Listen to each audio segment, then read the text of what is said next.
I started out by drilling a series of tiny holes and then used the knife to start cutting it, guided by the ruler.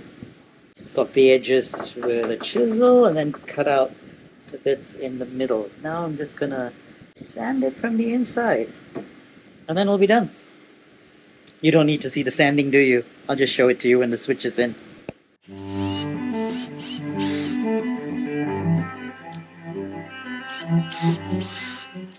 And after I drilled that hole, feeling all nervous, I remember that I didn't have to use this. I could have used this. I picked this up on our last trip in Christchurch at the Riccarton Sunday Market. It was great working condition, and I would have had a lot more control with this than with that. Have to remember that in future. So it's all in the right position right now, and I can get all the way from position 1 to 2 to 3 to 4, but notice something. It hits the screws, and the reason for that is the top of the cavity here is still too thick. It's probably about 5 millimeters right now. I need to thin it down.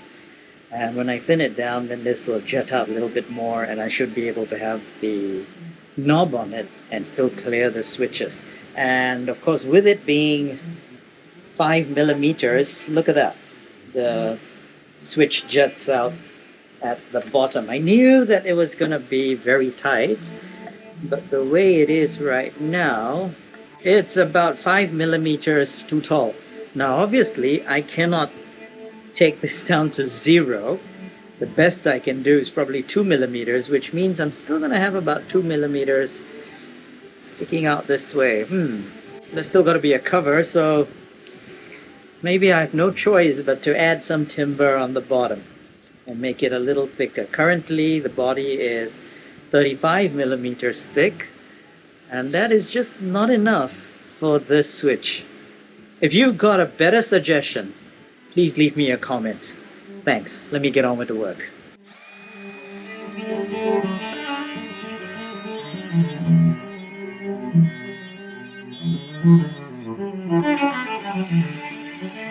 So I was supposed to take it down from 33 depth, so I'm leaving 2 millimeters, and that's what we have. It's gone to 33.5. You'd think that 1.5 millimeters would be okay, right? Unfortunately, there's a bit of tear up where I had the slot. 2 options. Start all over again with another piece. I think I have one. The easiest solution might be to actually take it right through and put a control plate on the top after all. So I can just make another control plate, and what happens to the back? Well, since the switch protrudes from the back, I need to make the guitar slightly thicker anyway, so I could just glue another piece right across the back. Should I do that? You can probably tell that I'm more than just a little annoyed with myself for the tear up that I caused here. But I'm going to go on with the build. I'm not giving up, because this isn't a guitar that I'm making for myself. I'm building this in memory of Jurgen Zoller. And if you've never heard of Jurgen Zoller or who he was, then follow the link in the description below to the Guitar Builders Collective website and the YouTube channel, and you'll find out a little bit about Jurgen Zoller. I've got a link to his YouTube channel as well. And if I've been building this and Jurgen is still around and he'd watched the video, he would definitely have found something positive to say. So I'm gonna try and think the way that he would have and look for the positives in this. So it gives me an opportunity to test this new router bit.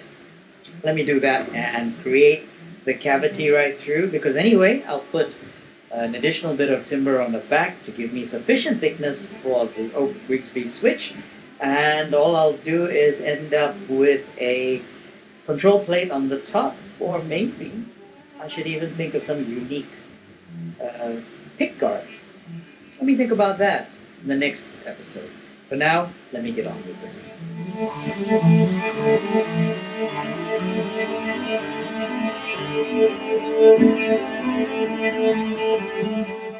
Okay, I think the first thing everyone's going to say is PPE. Yeah, I forgot, and thankfully there wasn't much to cut, and it wasn't very loud nor dusty.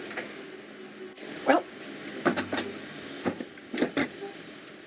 turned out nice and clean, so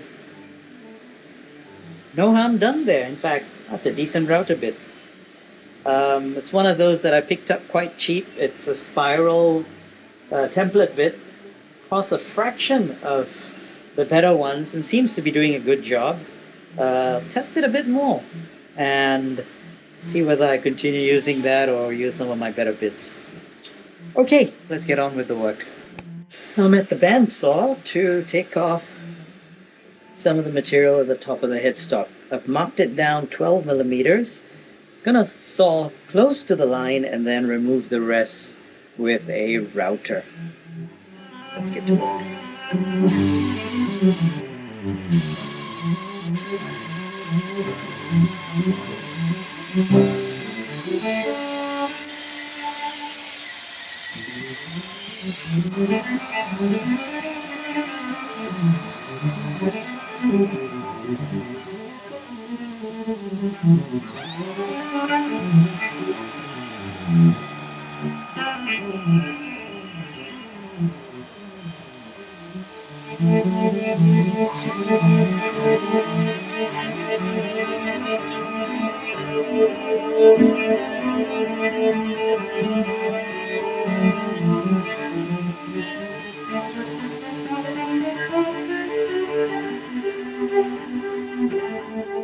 Good morning. It is 10:33 a.m. on Friday, the 15th of March, and I'm back in the workshop.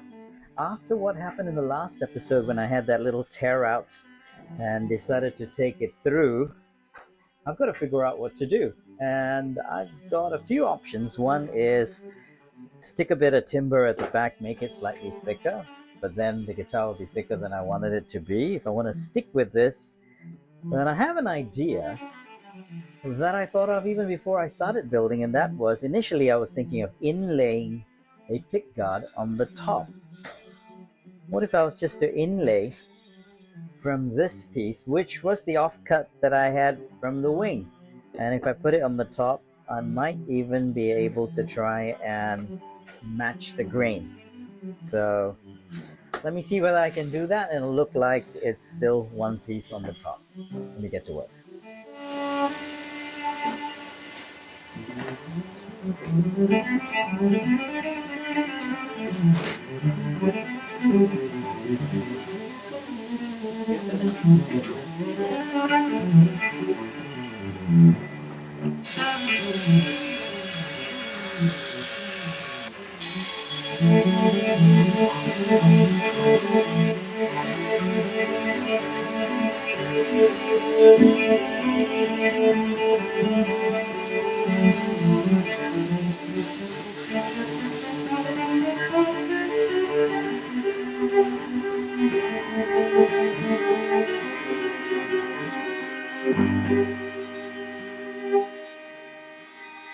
And this is what I have at the moment.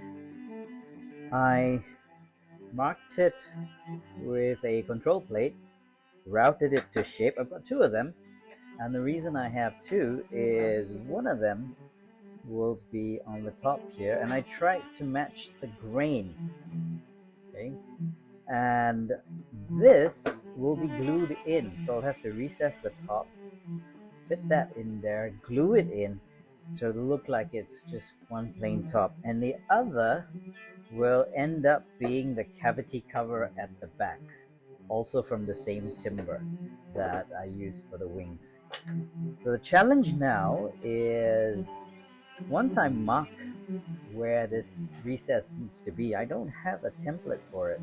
I suppose I could use a bit of MDF and create a template, and that might be the best way to go. I think I'll do that. Let me do that. So first I will create a template and then use that template to mark the recess and route it.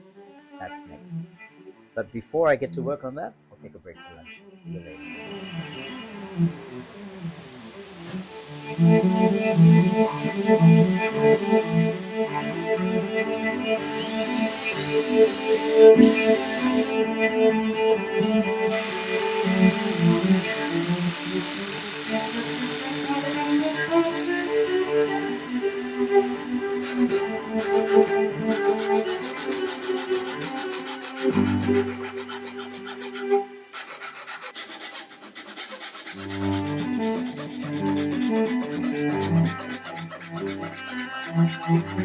I've got the template ready. It is a tight fit, which is a good thing because then it gives me room to sand it down a little to fit perfectly.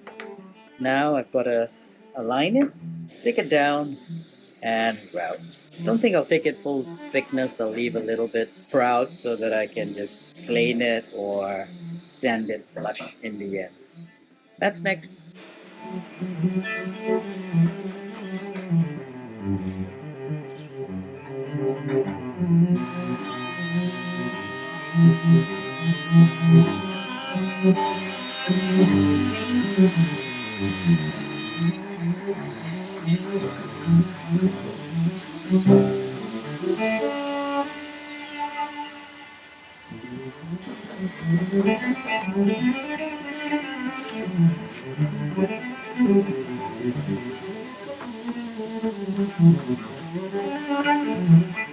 That's not too bad, is it?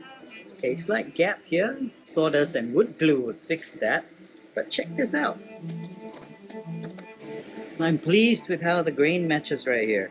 Once I glue that in, I think it's gonna look really nice.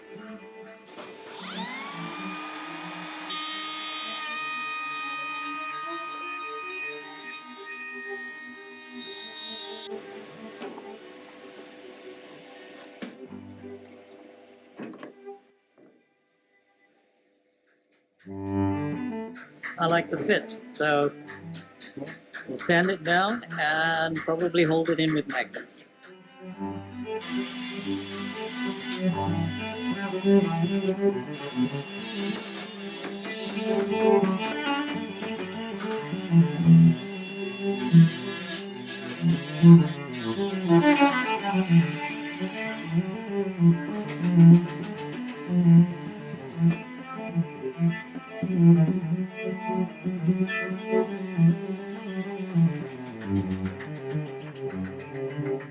Put it in the wrong way. Glad I saw it before too long so I could remove it and re-glue it. This should look better.